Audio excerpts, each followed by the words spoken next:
ইংরেজি পত্রিকা কিভাবে পড়া যায় সে ধারাবাহিকতায় আপনাকে স্বাগত। আজকে আমরা নিয়েছি দ্য বিজনেস স্ট্যান্ডার্ড। সমসাময়িক বিষয় দু একটি কথা না বললেই নয়। গত কয়েকদিনের ভারী বৃষ্টিপাতের কারণে সারা বাংলাদেশের অনেক অঞ্চলে আকস্মিক বন্যার সৃষ্টি হয়েছে। আমরা যার যার জায়গা থেকে সচেতন এবং একই সাথে যতটুকু সম্ভব আমরা বন্যা দুর্গত বন্যায় আক্রান্ত মানুষের পাশে দাঁড়ানোর চেষ্টা করব। চলুন মূল আলোচনা শুরু করা যাক। Here we see. প্রথমেই আমরা হেডিং দেখতে পারি, ওয়াটার লগিং, জলাবদ্ধতা। আমরা বাংলায় আহ অনেকটা অ্যাবস্ট্রাক্ট নাউনের মতো করে বলি যে জলাবদ্ধতা। এই জলাবদ্ধতা সবসময় ইংরেজিতে এইভাবে আইনযুক্ত ফর্ম হিসাবে ব্যবহার হয়। You can call it noun, abstract noun. জলাবদ্ধতা, ট্রাফিক ক্যাওস। লক্ষ্য করুন, হেডিং এ এইভাবে কমা থাকা মানে এখানে অ্যান্ড আছে, একটু স্মরণ রাখবেন। এখানে কমা থাকা মানে অ্যান্ড আছে, water logging and traffic chaos. Traffic chaos বলতে এই যে যানজটের বিশৃঙ্খল পরিস্থিতি। প্যারালাইজ, ঢাকা, ঢাকাকে প্যারালাইজ করে দিয়েছে। লক্ষ্য করুন, প্যারালাইজ এখানে কিন্তু সিম্পল ভার্ব হিসেবে আছে, বাট আপনি যখন হেডিং পড়বেন সব সময় মনে রাখবেন সিম্পল ভার্ব দেখতে এই ভার্বটি মূলত আছে প্রেজেন্ট পারফেক্টে। তার মানে এখানে যেহেতু অ্যান্ড যুক্ত করে দুটি নাউন ব্যবহার হয়েছে, এই একটি আর এই একটি, তার মানে সাবজেক্টটা হচ্ছে প্লুরাল আর এখানে ভার্ব হবে হ্যাভ। এরপরে আমরা বলতে পারি প্যারালাইজড। প্যারালাইজড করেছে কি ঢাকাকে, অ্যান্ড এখানেও অ্যান্ড আছে, ওই যে বললাম কমা হিসেবে ধরে নেবেন, কমা মানে অ্যান্ড ধরে নেবেন। চট্টগ্রাম, চট্টগ্রাম এবং ঢাকাকে প্যারালাইজড করে দিয়েছে। আচ্ছা, আফটার হেভি রেইন, আমরা অন্যভাবেও বলতে পারি, বাট যেভাবে আছে সেভাবেই বলার চেষ্টা করি। এখান থেকে আমরা কি শিখতে পারলাম? মূলত আমরা জলাবদ্ধতার ইংরেজি water logging, at the same time এই কমা বলতে এখানে অ্যান্ড কে নির্দেশ করা হয়েছে। ওয়াটার লগিং এবং ট্রাফিক ক্যাওয়াস মিলে প্লুরাল সাবজেক্ট তৈরি হয়েছে। আর এখানে সিম্পল ফর্ম আছে, বাট আমরা সবসময় ভেবে নিব এটা আছে প্রেজেন্ট পারফেক্টে। যেহেতু প্লুরাল সাবজেক্ট এই জন্য হ্যাভ হলো এখানে অক্সিলারি ভার্ব, আর প্যারালাইজ এটার সাথে আমরা জাস্ট ডি যুক্ত করে দিয়ে ভার্বের পাস্ট পার্টিসিপল ফর্ম করলাম। ঢাকা এন্ড চট্টগ্রাম, হেভি রেইনের পর। আশা করছি বুঝতে পেরেছেন। আমরা যার যার জায়গা থেকে যতটুকু সম্ভব চেষ্টা করব, ইতিমধ্যে বলেছি, বন্যা দুর্গত বন্যা আক্রান্ত মানুষের সাহায্যে হাত বাড়িয়ে দিতে। চলুন আমরা মূল আলোচনা যেতে পারি। ঢাকা রেকর্ডেড, ঢাকা রেকর্ড করেছে। আমরা সাধারণত রেকর্ড এই ভার্ব বা নাউন হিসেবে ব্যবহার করি, রেকর্ডই ভালো বুঝি, রাইট? 76 মিলিমিটার অফ রেইনফল, বৃষ্টিপাতের রেইনফল এর অর্থটা হলো বৃষ্টিপাত। যে এই যে যে বৃষ্টিপাত, বা আমরা অন্যভাবে বলতে পারি হ্যাভি রেইনফল পরিবার, বৃষ্টিপাত রেকর্ড করেছে from midnight to 6 AM today, আজ মধ্যরাত থেকে সকাল 6টা পর্যন্ত। আবারও বলছি, যখন আপনি লক্ষ্য করবেন AM আছে তার মানে হচ্ছে সকাল, আর এরপরে যে সময়টা থাকবে সেই সময়টা বলবেন সকাল 6টা পর্যন্ত, মধ্যরাত থেকে আজকে ঢাকা 76 মিলিমিটার রেইনফল রেকর্ড করেছে। তবে এই বাক্যের মধ্যে সবচেয়ে জটিল যে ফাংশন, স্পষ্টতে লক্ষ্য করবেন, with heavy rain continuing through out the morning, একটু জটিল মনে হতে পারে। অর্থ উদ্ঘাটন করা যায়, বাট এখানে যে ফাংশন কাজ করছে এটা নিয়ে একটু জটিল একটা অনুভব তৈরি হতে পারে। দেখুন, আমরা এখানে এই অংশটাকে এক কাজ করতে পারি। ধরুন এখানে উইথ নাই, মানে আপনি ধরে নিলেন নাই, এরপরে এই হচ্ছে সাবজেক্ট, হেভি রেইন, ভারী বৃষ্টি, রাইট? এখন যা করবেন, আপনি এই হেভি রেইনকে সাবজেক্ট হিসেবে ধরে নিয়ে ধরুন এটা হচ্ছে সাবজেক্ট। এখন সাবজেক্টের পরে স্বাভাবিক অর্থে একটা ভার্ব ব্যবহার করবেন। ভার্বটা কোন অর্থে হতে পারে? ভার্বটা হতে পারে, যেহেতু এই ভার্বটা পাস্ট সেন্সে আছে, আপনি এই ভার্বটাকেও পাস্ট সেন্সে বলতে পারেন। কেমন? যেমন আপনি এরকম ভাবে বলতে পারেন যে হ্যাড বিন। মানে হ্যাড বিন এই জন্য বলছি যে এই যে যে হেভি রেইনটা, সেটা মূলত কন্টিনিউ ছিল, চলতে ছিল সকাল জুড়ে। এই যে through out the morning, meaning that সকাল জুড়ে চলতে ছিল। এখন আমরা যদি একটু দেখার চেষ্টা করি যে heavy rain had been continuing, চলতে ছিল। তবে আপনি চাইলে ওয়াজ কন্টিনিউইং দিতে পারবেন, নো প্রবলেম। যেহেতু একটা সময় ব্যাপী চলতে ছিল, মানে সময় বলতে সকাল জুড়ে, that is Y had been ব্যবহার করলাম। কেমন? অনেকের কাছে মনে হতে পারে এটা কি হইলো, দেখুন এছাড়া আপনি অর্থ খুঁজে বের করতে পারবেন না। মূলত এটা পড়তে গিয়ে সবার এই অংশটুকুই জটিল মনে হবে। এখন অনেকে বলতে পারেন কেন তাহলে এভাবে লেখা হয়েছে? সংবাদপত্র সাধারণত এইভাবে লেখে। তারা একটা পুরো বাক্যকে সম্ভব হলে সংক্ষিপ্তে জাস্ট উই যুক্ত করে এইখানে থাকা যে ভার্বটি দেওয়া দরকার সেই ভার্বটি উঁচু রেখেই এইখানে থাকা যে ভার্বটি আছে তাকে কন্টিনিউয়াস, মানে প্রেজেন্ট পার্টিসিপল সেন্সে ব্যবহার করে। এখন হয়তো বুঝতে পেরেছেন। মূলত এই যে যে রেকর্ডটা করে কই সাথে বলা যেতে পারে যে রেইনফল এটা সকাল জুড়ে ছিল, এই হেভি বৃষ্টিপাতটা সকাল জুড়ে চলমান ছিল, এই অর্থে এখানে ব্যবহার হয়েছে। আচ্ছা, আমরা একসাথে অর্থটা দেখতে পারি। আই থিংক সো এতে করে আরো বেশি বোধগম্য হবে। এই দিকটাতে লক্ষ্য করতে পারেন। প্লিজ সরি, আমি একটু জুম আউট করে দেখাচ্ছি প্রয়োজনে। আচ্ছা, লক্ষ্য করুন। আজ মধ্যরাত থেকে সকাল 6টা পর্যন্ত ঢাকায় 76 মিলিমিটার বৃষ্টিপাত রেকর্ড করা হয়েছে। মানে ঢাকা করেছে আর কি, রাইট। এবং সকাল জুড়ে ভারী বৃষ্টিপাত অব্যাহত ছিল।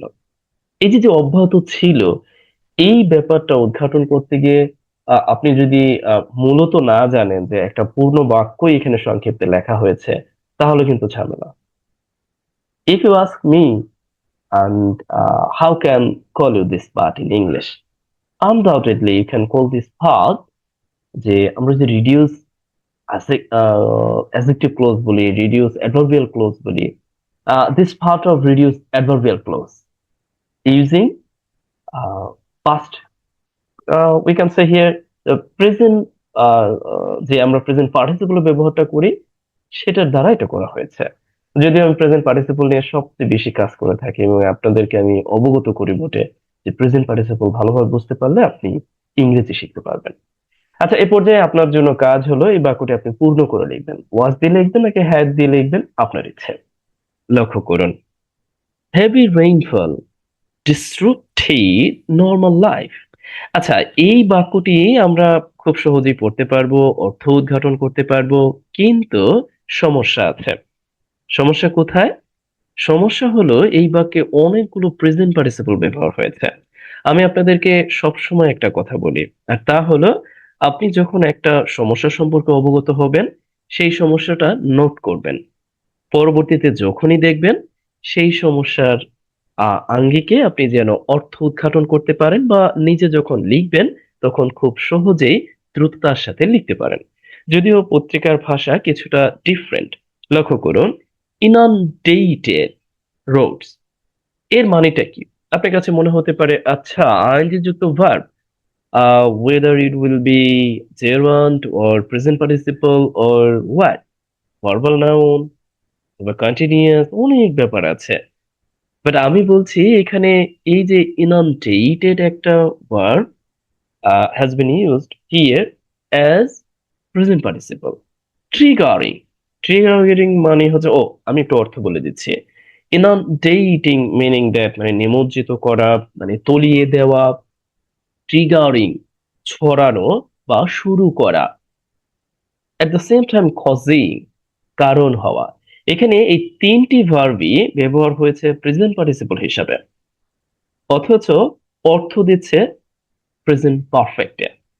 কি আপনার কাছে কি মনে হচ্ছে? দেখুন, আমি একটু পুরো বাক্যটা পড়ি, নয়তো অনেকের কাছে একটু জটিল মনে হতে পারে। পুঙ্খানুপুঙ্খ রূপে গ্রামাটিকলি সম্পূর্ণ ব্যাখ্যা করব। আচ্ছা, চলুন শুরু করা যাক। হেভি রেইনফল, ভারী বৃষ্টিপাত, ডিসরুপ্টিভ নর্মাল যে লাইফ আছে, নর্মাল লাইফকে মূলত প্রতিবন্ধকতা সৃষ্টি করেছে, নর্মাল লাইফকে থামিয়ে দিয়েছে। আচ্ছা, লক্ষ্য করুন, আপনার কাছে মনে হতে পারে এটা হচ্ছে প্রেজেন্ট পাস্ট সিম্পল, যেহেতু এটি আছে। বাট এটাকে আপনি ধরে নিতে পারেন যে হ্যাজ ডিসরপ্টেড, মানে প্রেজেন্ট পারফেক্ট ধরে নিতে পারেন। সংবাদের ভাষা একটু মাথায় রাখবেন। In Dhaka, Dhaka and Chittagong today, আজকের এই তারিখ 12 তারিখের কথা বলা হয়েছে। এখন এই যে অংশের যেই এই যে যে বাক্যটা, এই বাক্যটা লেখা হয়েছে, এই বাক্যটার পরবর্তীতে আরো কয়েকটি বাক্য লেখা যায়। তা না করে এই বাক্যকে প্রধান একটি কারণ হিসেবে নিয়ে, মানে এই বাক্যকে একটা সাবজেক্ট হিসেবে নিয়ে ধরে নেন এই বাক্য একটা পুরোটা একটা সাবজেক্ট। পুরোটাকে ধরে নেন যে হেভি রেইনফল। এরপর বলা হয়েছে যে এই যে যে রেইনফলটা আছে, এই রেইনফলটাই মূলত রোডসকে নিমজ্জিত করেছে। তার মানে এই ভার্বটা মূলত আছে এইভাবে, এইভাবে আছে, হ্যাজ ইনন্ডেটেড, মানে এই আইনজি যুক্ত না, ইডি যুক্ত আছে। কারো কারো কাছে খুবই জটিল মনে হতে পারে যে ব্যাপারটা আসলে কি। দেখুন, আপনি যখন পড়বেন তখন কি আপনি বলবেন যে হেভি রেইনফল রোডস গুলোকে নিমজ্জিত করতেছে, এরকম না ব্যাপারটা। মূলত এখানে সংক্ষিপ্তে লেখা আছে পত্রিকার ভাষার অংশ হিসেবে প্রেজেন্ট পার্টিসিপল আকারে। বাট মূলত অর্থটা উদ্ঘাটনের সময় আপনার মাথায় রাখতে হবে এটা মূলত এই ভার্বটা অনুযায়ী আছে। আবার এই ভার্বটা আছে প্রেজেন্ট পারফেক্টে, I have already informed, right? আচ্ছা, তার মানে এটা আছে কিভাবে যে এই হেভি রেইনফলটা কি করেছে, হ্যাজ ইনান্ডেটেড করেছে, নিমজ্জিত করেছে। ট্রিগার্ড, আমরা এখানে ট্রিগারিং আছে, আমরা এখানে ট্রিগার্ড বলতে পারি। শুরু করেছে ওয়াইড স্প্রেড ওয়াটার লঙ্গিং, এটা একসাথে একটা নাউন। বিস্তৃত জলাবদ্ধতা, বিস্তর জলাবদ্ধতা মূলত সৃষ্টি করেছে। ট্রিগার সৃষ্টি করা অর্থ দেয়, শুরু করা অর্থ দেয়, অনেকগুলো অর্থ আছে। অ্যান্ড এবং কজিং, কজিং মানে আপনি এখানে ধরে নিতে পারেন কজড। হ্যাজ এর পরে এই প্রত্যেকটা ভার্ব হচ্ছে মানে ভার্বের পার্টস পার্টিসিপল ফর্ম। আমরা বলতে পারি inundated, triggered and caused severe traffic কনজেশন, মারাত্মক যানজট তৈরি করেছে। আমরা ট্রাফিক জ্যাম বলে সাধারণত অবগত। আচ্ছা, একসাথে যদি আমরা একটু দেখার চেষ্টা করি, তাহলে আমরা আরো ভালো বুঝতে পারবো যে আসলেই আমরা যে অর্থটা দেওয়ার চেষ্টা করি তা দিচ্ছে কেন। দেখুন, স্বাভাবিক জীবনযাত্রা ব্যাহত হয়েছে, এতে রাস্তাঘাট জলমগ্ন, মানে জলমগ্ন, ব্যাপক জলবদ্ধতা ও তীব্র যানজটের সৃষ্টি হয়েছে। আপনার কাছে আপাতত মনে হতে পারে এটা কি হইল? এটাই প্রকৃত অর্থ। আপনি চাইলে একটা অর্থকে অনেক ভাবে উপস্থাপন করতে পারেন, কিন্তু আমি যেভাবে আপনাকে বললাম, মূলত প্রেজেন্ট পারফেক্ট সেন্সে আছে প্রত্যেকটা ভার্ব। এই ভার্বটাও আছে, এই ভার্বটাও আছে, এই ভার্বটাও আছে, এই ভার্বটাও আছে। কিন্তু বাক্যের প্রয়োজনে সংক্ষিপ্তে লিখতে গিয়ে সংবাদপত্রগুলো সাধারণত এইভাবে প্রেজেন্ট পার্টিসিপলের ব্যবহারটা করে, অনেক সময় পাস্ট সিম্পল ফর্মটা ব্যবহার করে, অনেক সময় অনেক কিছু উৎসাহ রাখে। আচ্ছা, চলুন আমরা এখন মূল আলোচনায় যেতে পারি, অনেক বকবক করেছি। এখান থেকে আপনি যেটা নিতে পারেন তা হলো আপনি এই ইনামডেটেড এর কোনো সিনোনিমাস আছে কিনা, বা কজ এর কোনো সিনোনিমাস আছে কিনা, বা ট্রিগার শুরু করা বা আরম্ভ করা, বা সৃষ্টি করা, এটার কোনো সিনোনিমাস আছে কিনা সেগুলো আপনি অবগত করতে পারেন। চলুন আমরা এখন পরবর্তীতে দেখার চেষ্টা করি। দা বাংলাদেশ মেটেরোলজিক্যাল ডিপার্টমেন্ট, বাংলাদেশের যে আবহাওয়া বিভাগ আছে, ওয়া সতর্ক করেছে। দেখুন প্রত্যেকটা বাক্য ফার্স্ট সিম্পল আছে। এখন আপনি কি বলবেন যে সতর্ক করেছিল? এখানে মূলত বলা হয়েছে সতর্ক করেছে যে রেইন, বৃষ্টি। রেইন কিন্তু একটি uncountable noun, that is why always you see rain without using S, turning into it plural form. Okay, may continue, চলতে পারে। দেখুন সাধারণত গ্রামাটিক্যালি যদি আমি আপনাদের সামনে উপস্থাপন করি, তাহলে এইটা আছে পাস্ট সেন্সে, রাইট? মানে এই দৃষ্টিকোণ থেকে তাহলে এই মেই হওয়ার কথা না, এখানে হওয়ার কথা মাইট, MIGHT, মাইট। কারণ এটা পাস্ট টেন্সে আছে, মে এর জায়গায় মাইট হবে। This is called something about future but in the past. মানে ভবিষ্যৎ সম্পর্কে যখন পাস্টে বলা হয়, দেখুন এখানে বলা হয়েছে তারা সতর্ক করেছিল যে এটা আরো কয়েকদিন চলমান, হয়তো চলমান থাকতে পারে। ব্যাপারটা লক্ষ্য করুন, এইটা কিন্তু মূলত পাস্টে নাই। আমি কিন্তু আপনাকে বারবার বলছি, পত্রিকাগুলো মোস্ট অফ দ্য টাইম এই প্রেজেন্ট পারফেক্ট কেই ওরা মূলত পাস্টে লিখে, রাইট? সিম্পল লিখে। সেই দৃষ্টিকোণ থেকে এখানে মেই ব্যবহার করেছে। মে কন্টিনিউ, চলমান থাকতে পারে, ওভার নেক্সট ফিউ ডেজ, পরবর্তী কয়েকদিন ধরে। দেখুন এই যে পরবর্তী কয়েকদিন বলতে কিন্তু নেক্সট ফিউ ডেজ, আর ধরে এই জিনিসটা অর্থ দিতে ওভার ব্যবহার হয়েছে অ্যাজ এ প্রিপোজিশন হিসাবে। due to, কারণে, an active monsoon already, and today I have already witnessed uh, vast deep water, and at the same time and causing waterlogging the places right now where I'm living. And although I'm living in on a sixth floor, and that is why just I'm making you something here. You see, waterlogging, right? Okay, I think so. You have got. However, heavy rain, ভারী বৃষ্টি, inundated, লক্ষ্য করুন এখানেও কিন্তু past simple লেখা আছে, but it should have written here using present perfect, right? However, roads, রাস্তাঘাট, roads, road সাধারণত আমরা সিঙ্গেল ফর্ম অর্থে ব্যবহার করি রাস্তা, বাট যখন এস যুক্ত করে দেওয়া হয় in Bangla, it will be easily রাস্তাঘাট। অ্যাক্রস ঢাকা, ঢাকা জুড়ে, এই অ্যাক্রস দের মানেটা হচ্ছে ঢাকা জুড়ে নির্দেশ করে as a preposition হিসাবে। on the first working day of the week, সপ্তাহের প্রথম দিনে। দেখুন প্রথম কাজের দিনে নির্দেশ করেছে, first working day of the week, সপ্তাহের প্রথম কর্মদিবসে এরকম নির্দেশ করতে, যে হেভি রেইনফল মূলত রাস্তাঘাটকে নিমজ্জিত করেছে। এখন দেখুন এতক্ষণ পর্যন্ত আমি যে আপনাদের দেখিয়েছি যে এটা হলো প্রেজেন্ট পারফেক্ট, মানে present participle, inundating present participle আর causing present participle here have been use. একই রকম ভাবে এখানে আরো একটি প্রেজেন্ট পার্টিসিপল ব্যবহার হয়েছে, যে living thousands of commuters stranded in traffic, meaning that যে এই যে যে অবস্থাটা ঢাকা জুড়ে সপ্তাহের প্রথম দিনে এই যে যে রাস্তাঘাট সব নিমজ্জিত করে ফেলেছে এই হেভি রেইন, এইটার কারণে ফলাফল হিসেবে আরো একটি অংশ যুক্ত করা হয়েছে ইউজিং প্রেজেন্ট পার্টিসিপল লিভিং। এর অর্থটা হলো যার ফলে থাউজেন্ডস অফ কমিউটার্স, হাজার হাজার যাত্রী, কমিউটার্স মিনিং দ্যাট যাত্রী, আচ্ছা ওই যে রাস্তাঘাটে যারা চলাচল করে, স্ট্রাইন্ডেড, আমরা জানি যখন লিভিং ব্যবহার করব, লিভ ব্যবহার করব, অথবা মেক ব্যবহার করব, বা কজ ব্যবহার করব, আরো বেশ কিছু রিমেইন বা কিছু লিঙ্কিং ওয়ার্ডস আছে, লিঙ্কিং ভার্ব আছে, যেগুলো ব্যবহারের পরে আমরা অবজেক্ট ব্যবহার করি, তারপরে ভার্বের বা আমরা অ্যাডজেক্টিভ ফর্ম ব্যবহার করতে পারি।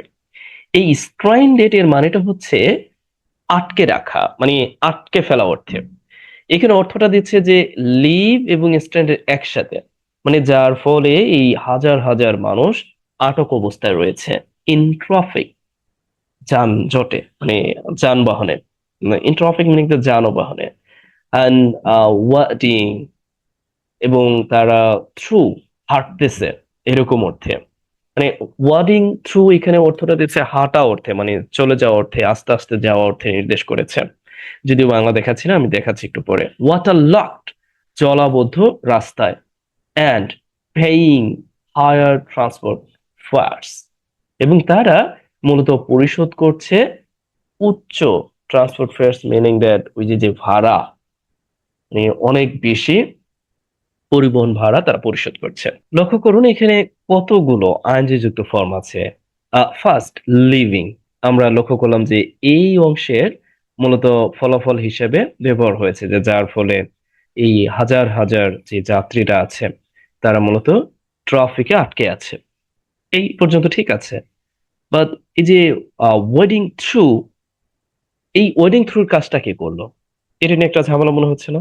At the same time, paying, পরিশোধ করছে হায়ার ট্রান্সপোর্ট ফেয়ার্স, এই যে যে উচ্চ পরিবহন ফিটা, এটাই বা কার কাজ?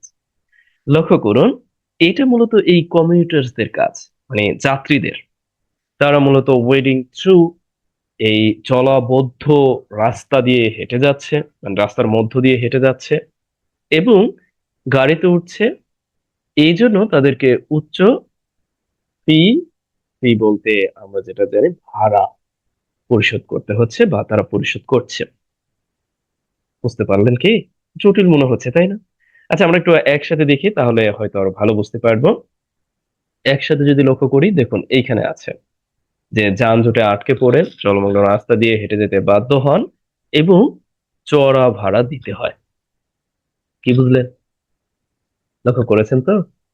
তার মানে এখানে ওই প্রত্যেকটা ব্যাপার প্রেজেন্ট পার্টিসিপলে কিন্তু সংক্ষিপ্তে আছে। মূলত প্রত্যেকটা আলাদা আলাদা বাক্য হতে পারতো। যেমন আপনি এই অর্থে বলতে পারতেন যে থাউজেন্ডস অফ কমিউটার্স, এরপর আপনি এখানে একটা এরকম ভাবে অ্যান্ড দিয়ে তারপর আবার শুরু করতে পারতেন, অ্যান্ড দে, রাইট, যে they have been wading through what are lot streets, এরপর বলতে পারতেন and paying higher transport fares. Just হয়ে যেত। বাট এটা কি বোঝা যাচ্ছে সহজে যে এটা আসলে কি? মূলত প্রেজেন্ট পার্টিসিপল সংক্ষিপ্ত আছে according to news paper writing. But মূলত আপনি যখন পড়বেন তখন আপনাকে মাথায় রাখতে হবে এইটা মূলত আছে কোন সেন্সে, এইখানে এই ভার্বটা যেই সেন্সে অর্থ দিচ্ছে, অথবা এইখানে আপনি যেই সেন্সে অর্থ দিয়েছেন। তার মানে এই ব্যাপারগুলোর কাজগুলো, এই কাজগুলো এই থাউজেন্ডস অফ কমিউটার্স করছে, বাট এটা সংক্ষিপ্তে এখানে আছে এই ব্যাপারগুলো উচ্চ রেখে। কারো কারো কাছে জটিল মনে হবে আমার এই উপস্থাপনা, যেহেতু আমি পুরোপুরি লিখে দিচ্ছি না। আচ্ছা চলুন, এখান থেকে আপনি স্ট্র্যান্ডেড মনে রাখতে পারেন। Stranded most of the time এটা অ্যাডজেক্টিভ হিসেবে ব্যবহার হয় আটকা পড়া অবস্থায় বোঝাতে। আহ যে কোনো জায়গায়, ও মারুনড আছে, আরেকটা আছে, বা স্ট্র্যান্ডেড আছে। এই তো উইডিং থ্রু, তারপরে পেইং হায়ার ট্রান্সপোর্ট ফেয়ার্স, এগুলোকে মনে রাখতে পারেন আপনার প্রয়োজনে। আচ্ছা, আমরা পরবর্তীতে আরো দেখি, আরো আরো আছে কিনা। আচ্ছা, এক কাজ করুন, এটা আমি আপনাদের জন্য কাজ দিচ্ছি, আপনারা দয়া করে একটু পড়বেন যে heavy rainfall has triggered severe water logging in ECB চত্বর এরিয়া। আশা করছি ইতিমধ্যে পারবেন এখন আপনি। অ্যান্ড ব্রিঙ্গিং, দেখুন এখানেও কিন্তু ভার্বের আনযুক্ত form, meaning that you can call it present participle. কিভাবে অর্থ দিবেন? To a near standstill, one, the roads connecting ECB Chattar to Banani, ECB Chattar to Matikata checkpost of Dhaka cantonment. আপনি চেষ্টা করবেন, try your best to make this sentence into Bangla. I believe you will be able to make it into Bangla. আজ এ পর্যন্তই। আশা করছি আপনি দারুণভাবে উপভোগ করেছেন, অন্তত প্রেজেন্ট পার্টিসিপল ব্যবহার সম্পর্কে কিছুটা হলেও অবগত হয়েছেন। শেষে আবারও বলছি, বন্যায় আক্রান্ত মানুষের পাশে যে যেভাবে পারেন দাঁড়ানোর চেষ্টা করুন। কেউ অর্থ দিয়ে, কেউ বা একেবারে উপস্থিত থেকে, যার পক্ষে যতটুকু সম্ভব চেষ্টা করবেন। মানুষ মানুষের জন্য